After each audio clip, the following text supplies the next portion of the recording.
Hi, and welcome back to Milton Daily Homes. Chuck here. We got a list of 12 properties today.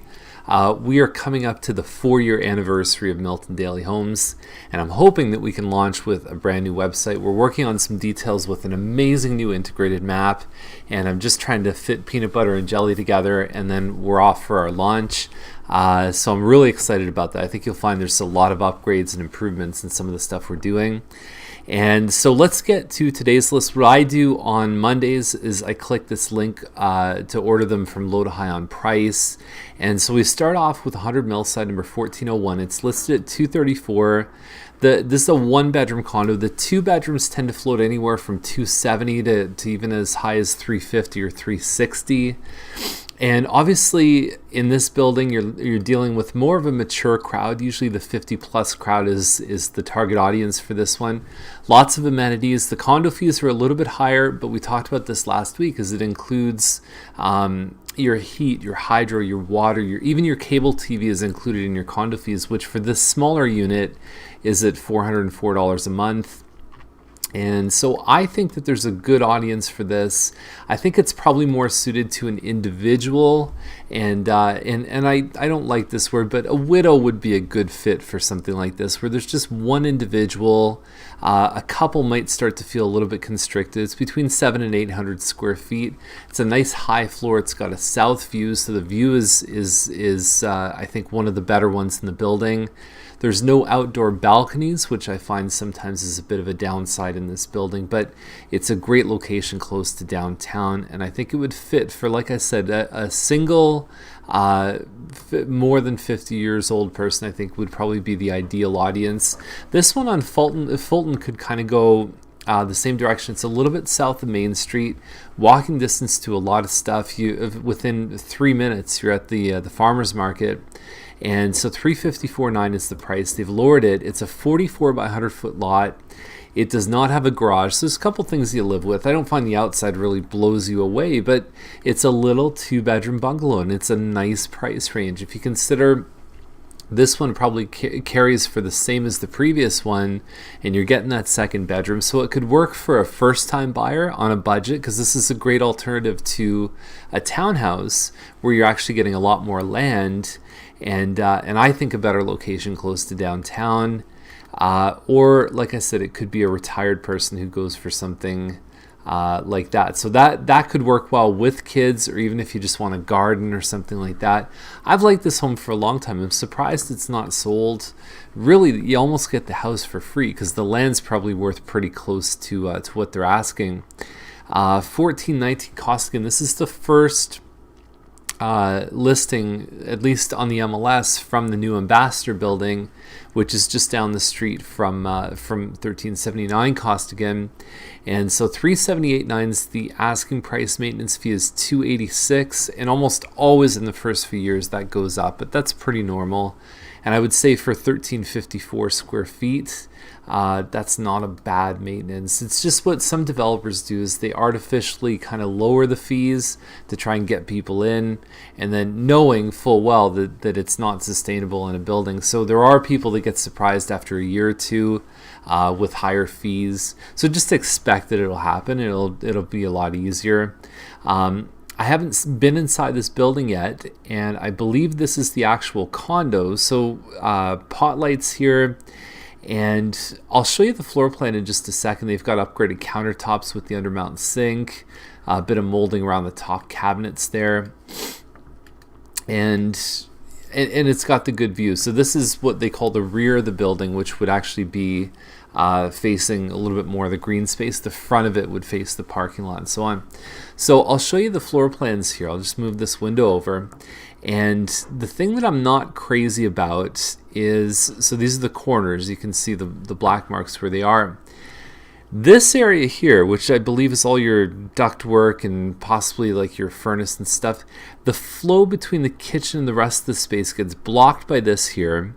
I would like to see this one almost in the corner or something that's just not so in the living space. And then you have this area with carpet, and then you've got tile here. So it's kind of useless. Like I would have definitely considered having some kind of an angled tile where all of this area is just a little bit more, where you could have a larger eat-in space But I still find that this really interferes. I'm not a big fan of how that works. Master bedroom is basically right off the great room, and then you get a big walk-in closet. You've got a second bath here, a full bath. Second bedroom, 10 by 15 is a very respectable size for a second bedroom, and at 1348 square feet, the only thing about that is you're not getting a den, which some people like to have. I suppose you could use this space here as a den. You could put a little desk here. You've got your laundry, but this could end up being kind of dead space. You kind of have to walk through that to get to the rest of it. So I'm not sure if that would make sense to do something here, but anyway, it's not my favorite floor plan. I think if you're talking about 1350 square feet, there's probably better ways to lay out the space. 378 would be kind of on par with the one at the Green Life building is over 400,000 for a similar size, but the fees are lower. So we'll see what happens with this. It's higher than what most condos list for in town.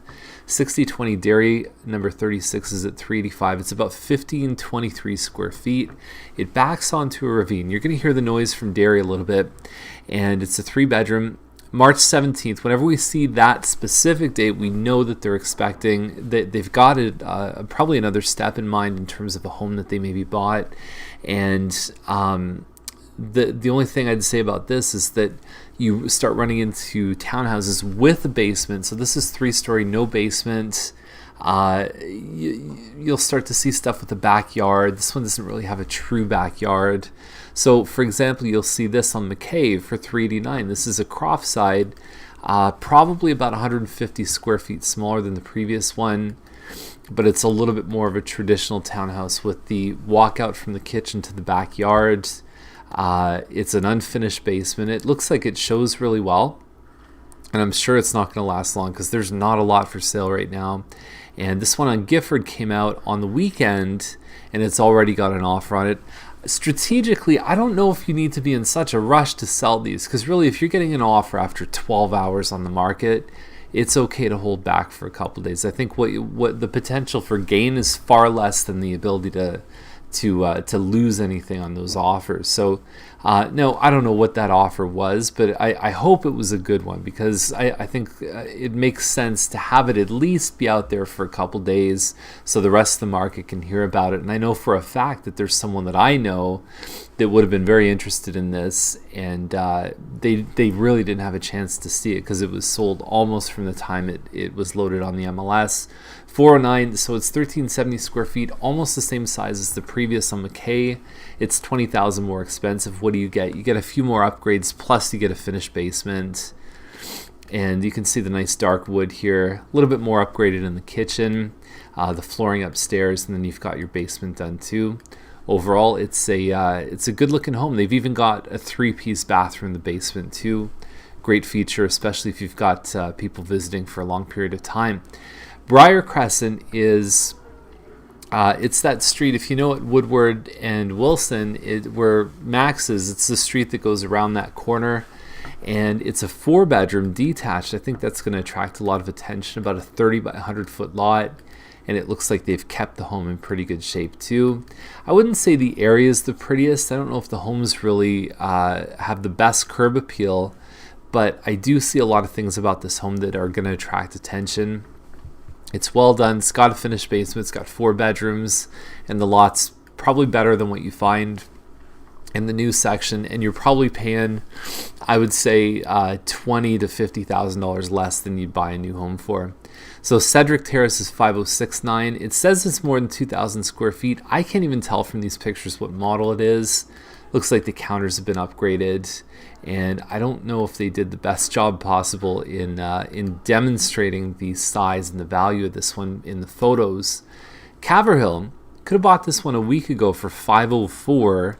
Now they've raised the price by $15,000. So to me, that doesn't make a lot of sense. We call it the kiss of death, where you can't sell it at one price, so let's raise it by $15,000. I don't know. To me, that deserves a shake of the head.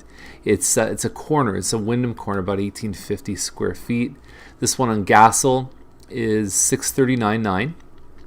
And so it's a corner, wood lily. It's about 26 I think it's 2660 square feet, 4 bedrooms. Now, it's a staggered double car garage, so one garage is actually pushed forward, and what happens on this floor plan is that it opens up more floor space. So you've got a kitchen, plus a family room, plus you've got living dining, and you'll see some shots of that too. Yeah, you can see that's a good shot of how the garage gets staggered, stone and stucco on the outside. So anyway, so this is the living room, or it could be the family room. So anyway, so there you go. So there's living room, there's dining room, the room with the black couch is the family, and then there's the kitchen over to the side. So they're set up in a 2x2 grid pattern. And the yard is pretty standard. It's a little bit wider because you're dealing with a corner property, so it says 51 by 89 feet. Pricing is not completely out to lunch given what else is sold, and it's just a question of how it shows. And finally, we've got this one on Mickey Court, and it's a wild rose. It's one of my favorite floor plans. I'll show you why. So if I pulled the floor plans up, you can type in on Google Mattamy Wild Rose. I'll put a link below the video too. Come in the front door, you've got a dining room right here. It's an open foyer. You've got a curved stair here.